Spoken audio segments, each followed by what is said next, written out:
चला तर आज मी तुमच्यासाठी घेऊन आलेले आहे शेपूच्या भाजीचे थालीपीठ। रेसिपी आवडली तर चॅनलला नक्की सबस्क्राइब करा।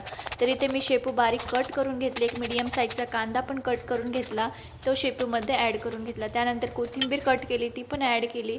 त्यानंतर मिरची, लसूण आणि जिरेची एक पेस्ट बनवून घेतली, ती पण ॲड केली। त्यानंतर हळदी पावडर ॲड केली, चवीनुसार मीठ, 1 वाटी गव्हाचं पीठ आणि अर्धी वाटी डाळीचं आणि बाजरीचं पीठ ॲड केलं।